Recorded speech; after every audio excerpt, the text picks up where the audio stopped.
and welcome to Close Reading Classic Literature with me, Dr. Octavia Cox. Today I'm going to be talking about Jane Austen's novel Persuasion, and in particular I'm going to be looking at the introduction of the Musgrove family. Particularly I want to think about how Austen introduces the Musgroves using prosopopoeic ekphrasis, and don't worry, I'm going to explain what those terms mean. But I want to think about Jane Austen's purpose in introducing the characters in this way. What might have been her aim? Essentially, why did Jane Austen craft this moment using prosopopoeic ekphrasis? In terms of the structure of this video then, I'm going to start by introducing the passage in question from Jane Austen's Persuasion. I'm then going to define ekphrasis, and then going to explain it using an example from one of Charlotte Bronte's novels, in this case Villette.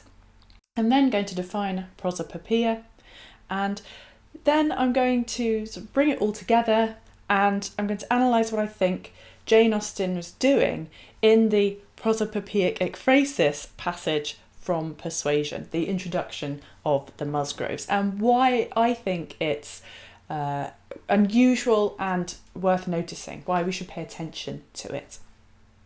So let's get on then with the analysis. Anne Elliot, the heroine of Persuasion, arrives at Uppercross having left Kellynch. Uppercross is the village where her sister, Mary Musgrove, and Mary's family-in-law, the Musgroves, live. The Musgroves are the first family of Uppercross, the first family of the village, and they live in the great house. So Anne and Mary, after Anne has managed to persuade Mary that, or make Mary forget rather, that Mary imagines that she's ill, that she was supposedly ill, but Mary's forgotten about that, and so they decide to walk over to visit the Musgroves. And here is the text from Persuasion when we are introduced to them. To the great house accordingly they went, to sit the full half hour in the old-fashioned square parlour, with a small carpet and shining floor, to which the present daughters of the house were gradually giving the proper air of confusion by a grand pianoforte and a harp, flower stands and little tables placed in every direction. Oh, could the originals of the portraits against the wainscot, could the gentlemen in brown velvet and the ladies in blue satin have seen what was going on, have been conscious of such an overthrow of all order and neatness. The portraits themselves seemed to be staring in astonishment. The Musgroves, like their houses, were in a state of alteration, perhaps of improvement. The mother and father were in the old English style, and the young people in the new. Mr. and Mrs. Musgrove were a very good sort of people, friendly and hospitable, not much educated, and not at all elegant. The children had more modern minds and manners. Jane Austen describes the originals of the portraits, that is, the real people who are depicted in the portrait paintings hanging on the walls, presumably previous generations of Musgroves, and then the portraits themselves. So this, in particular, the line that I want to focus on is the portraits themselves seemed to be staring in astonishment. I said earlier that this passage, this moment from Austen, is a kind of prosopopoeic ekphrasis. Well, what does that mean? Let's start with the term ekphrasis. What is ekphrasis? The term is derived from the Greek ek, meaning out of, and phrasin, meaning to speak or tell. Ekphrasis means a literary description of a visual artwork, often using very detailed description. The Oxford English Dictionary defines ekphrasis as originally an explanation or description of something, especially as a rhetorical device, now specifically a literary device in which a painting, sculpture, or other work of visual art is described in detail. Essentially then, it's the verbal describing the visual in art. Verbal art describing visual art. The conceit of ekphrasis is that the description is so vivid that it vivifies the object, that it brings it to life before the eye of the receiver of the description. Traditionally, as I suggested, this would have been hourly, so through verbal recitation, and so therefore conjuring up the image of the object before the listener's eye. Now, of course, more likely to be the reader's eye. Here is a more technical definition, I suppose, from the Oxford Dictionary of Literary Terms. A verbal description of or meditation upon a non-verbal work of art, real or imagined, usually a painting or sculpture. In classical literature, the most famous case is the lengthy description in the 18th book of Homer's Iliad of the decorated shield made for Achilles by the god Hephaestus, which in turn is the basis of W.H. Auden's ekphrastic poem, The Shield of Achilles, from 1952. An earlier English classic of this genre is John Keats's Ode on a Grecian Urn from 1820. Ekphrastic passages can be found in prose writings too, for example, the 19th chapter of Charlotte Bronte's novel Villette from 1853 includes description of a painting of Cleopatra, whose voluptuous semi-nudity offends the heroine, Lucy Snowe. Now, given that Jane Austen's Persuasion was published in the 19th century, it was published, in fact, after her death in December 1817, although it's dated 1818. But as a kind of good point of comparison, I think, I'll use the 19th century prose fiction example from the Oxford Dictionary of Literary Terms to show ekphrasis in action in a different way from Charlotte Bronte's novel Villette. So the heroine, Lucy Snowe, goes into a gallery and she describes the painting of Cleopatra that she encounters there. One day, at a quiet early hour, I found myself nearly alone in a certain gallery, wherein one particular picture of portentous size, set up in the best light, having a cordon of protection stretched before it, and a cushioned bench duly set in front for the accommodation of worshipping connoisseurs, who, having gazed themselves off their feet, might be fain to complete the business sitting. This picture, I say, seemed to consider itself the queen of the collection. It represented a woman considerably larger, I thought, than the life. I calculated that this lady, put into a scale of magnitude suitable for the reception of a commodity of bulk, would infallibly turn from 14 to 16 stone. She was indeed extremely well fed. Very much butcher's meat, to say nothing of bread, vegetables and liquids, must she have consumed to attain that breadth and height, that wealth of muscle, that affluence of flesh. She lay half reclined on a couch. Why, it would be difficult to say. Broad daylight blazed around her. She appeared in hearty health, strong enough to do the work of 2 plain cooks. She could not plead a weak spine. She ought to have been standing, or at least sitting, bolt upright. She had no business to lounge away the noon on a sofa. She ought likewise to have worn decent garments, a gown governing her properly, which was not the case. Out of abundance of material, 27 yards, I should say, of drapery, she managed to make inefficient raiment. Then, for the wretched untidiness surrounding her, there could be no excuse. Pots and pans, perhaps I ought to say vases and goblets, were rolled here and there on the foreground. A perfect rubbish of flowers was mixed amongst them, and an absurd and disorderly mass of curtain upholstery smothered the couch and cumbered the floor. On referring to the catalogue, I found that this notable production bore the name Cleopatra. Well, I was sitting wondering at it. As the bench was there, I thought I might as well take advantage of its accommodation, and thinking that while some of the details, as roses, gold cups, jewels, etc., were very prettily painted, it was, on the whole, an enormous piece of claptrap. The painting is described in very close detail. So the painted Cleopatra is described as the epitome of kind of useless excess. Despite the abundance of material, for example, she managed to make inefficient raiment and loosely does not cover herself up. She surrounds herself with wretched untidiness, with pots and pans, vases and goblets rolled here and there, along with a perfect rubbish of flowers and an absurd and disorderly mass of curtain upholstery. And she's lazy. She's lolling about on a sofa in the middle of the day. So what the ekphrasis allows Bronte to do is to contrast the sense of containment and frigidity and restraint of Lucy with the kind of abundance and luxuriance and opulence of Cleopatra. In showing the depiction of Cleopatra through Lucy, Bronte shows the reader Lucy's response to her horror of ideas of excess and everything that Cleopatra represents. So Bronte's ekphrasis is traditional in that the text describes the object. So we have a verbal description or a description through words, and it describes the art object, the visual object, in very close detail. We get a real sense of all the details in the picture of Cleopatra.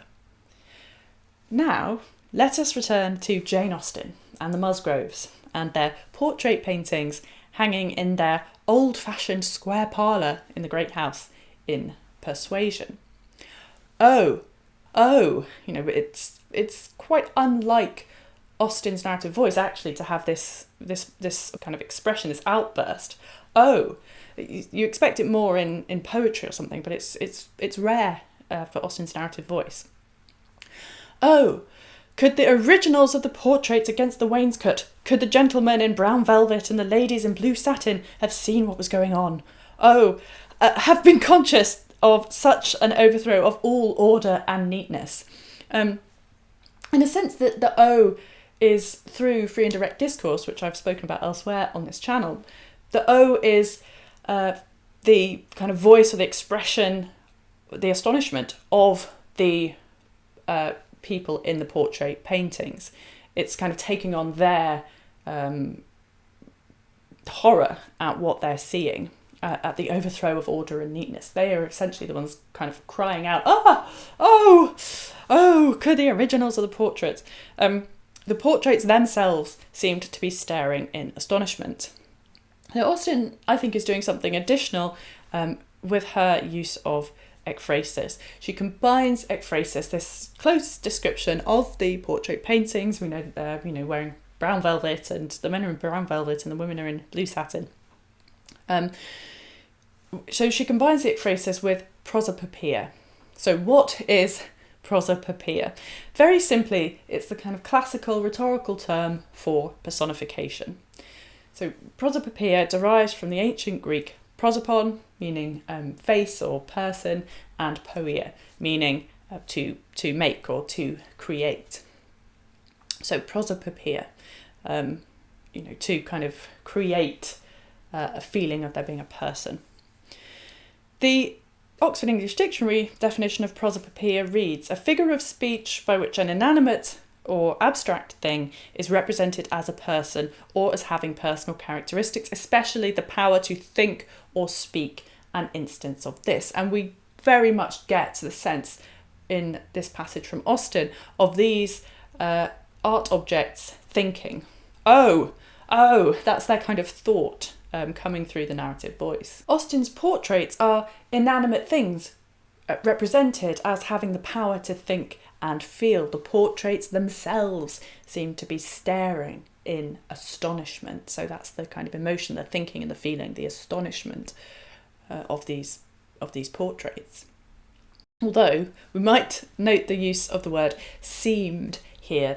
The paintings seemed to be staring in astonishment. They appeared to be staring in astonishment. They are not, of course, actually staring in astonishment. And the word seemed is one of Austen's favourites. It blurs the boundaries. It's a very useful word because it blurs the boundaries between appearance and reality, and it's quite a good way for guiding the reader to thinking one thing, but actually you have to pay attention to think, oh, it's not quite all as it seems. So we might think of the opening line of Emma as a particularly good example. This is another of Austen's novels. And that novel opens, Emma Woodhouse, handsome, clever and rich, with a comfortable home and happy disposition, seemed to unite some of the best blessings of existence.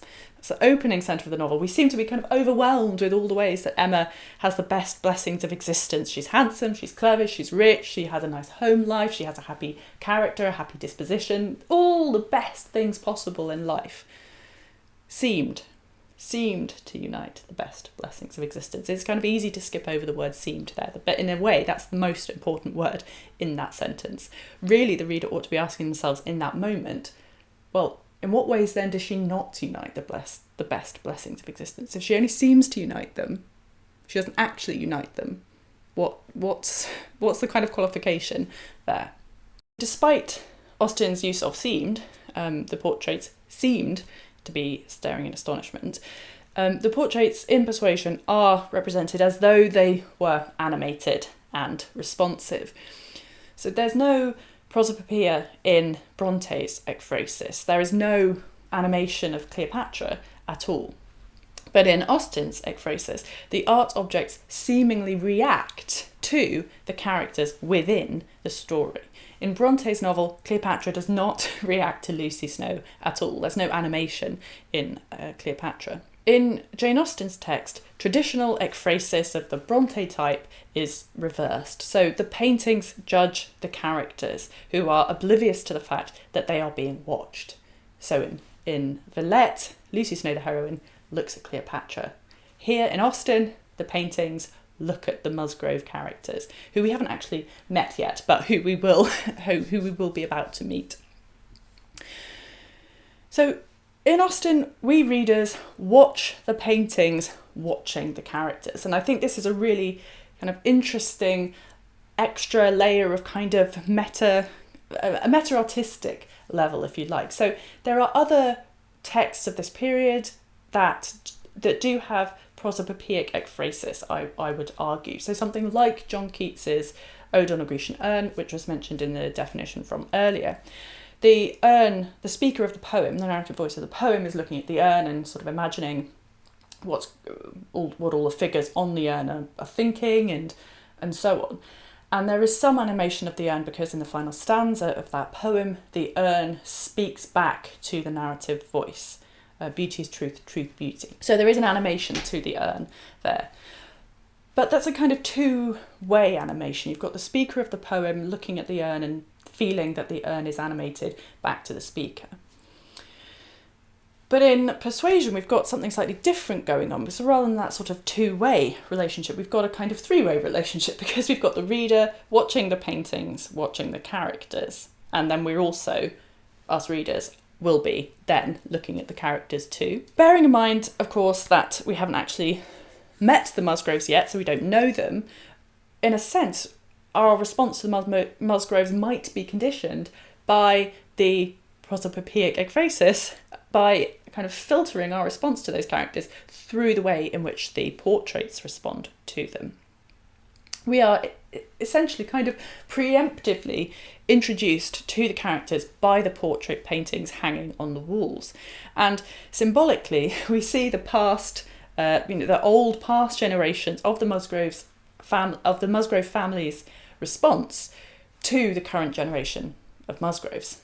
So, what was Jane Austen's purpose in composing this scene as she did? The prosopopoeic ekphrasis creates a sort of frame through which the reader looks at and is introduced to the Musgroves.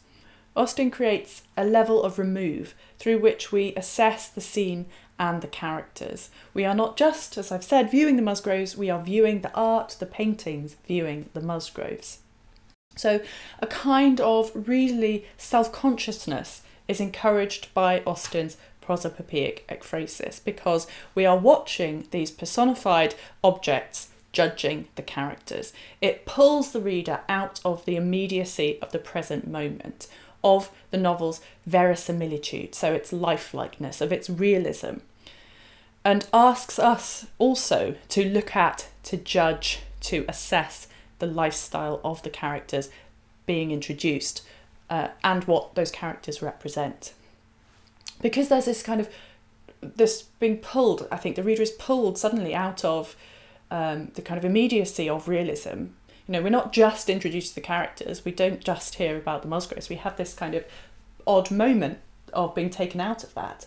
And I think Austen then is asking us to kind of reflect on and judge this moment, to be in a similar position, if you like, to the paintings, or, you know, you might think of them as kind of flies on the wall or something like that, that kind of imagery. an external judging of the Musgroves happens in this moment, I think encouraging us readers to do that too. On a broader scale, what this framing of these old paintings and these new characters allows Austen to do, I think, is to stage a debate, to have this kind of interaction between the traditional, the old-fashioned, and the modern, the new. We have the past judging the present. The past looks on in horror and astonishment at modernity, which is characterised in their voice, in the voice of the older portraits that is, as, oh, an overthrow of all order and neatness.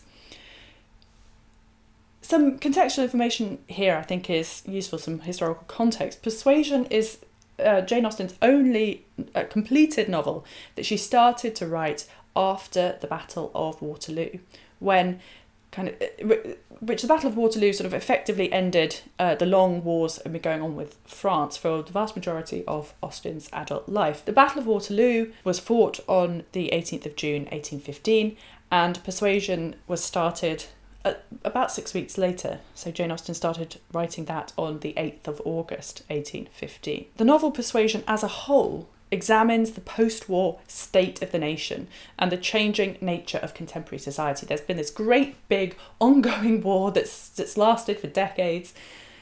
Now's the moment, after it seems to have ended, to kind of reassess where the country is. You know, what do we want post-war? How can things be better? Do we want to just go back to how things were before, to the old ways of before? What is modernity and what do we want modernity to look like? What is progress and what do we want progress to look like? All those kinds of big, important societal questions that nations often ask themselves post big wars. And I think this passage that we've been looking at today kind of encapsulates this examination of old and new, alteration and improvement. So I want to close by quickly considering the extract's structure. The portraits themselves seem to be staring in astonishment, that section that we've just been looking at. That ends that paragraph. And then the next paragraph begins, the Musgroves, like their houses, were in a state of alteration, perhaps of improvement. So the sentence of prosopopoeic ekphrasis ends its paragraph, that moment of being pulled out of, the reader being pulled out of kind of just being submerged in the story. The reader then pauses in this moment of remove from the action before continuing the next paragraph to consider, to reflect on the state of the Musgroves, and arguably, my point is, the state of the nation. So Jane Austen uses prosopopoeic ekphrasis to make the reader think about past and present, tradition and modernity, and to ask whether society is indeed in a state of alteration, perhaps of improvement.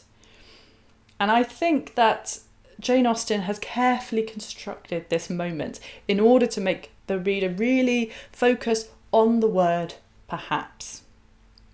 A state of alteration, perhaps of improvement, and to make the reader consider whether the modern state of alteration is indeed an improvement, or the ways in which it is an improvement, or not. Thank you very much indeed for watching. Remember, if you like what I do here on my channel where I analyse classic literature, then do subscribe. And if you have liked the video, then do please press the thumbs up button. It helps me out in YouTube's algorithm.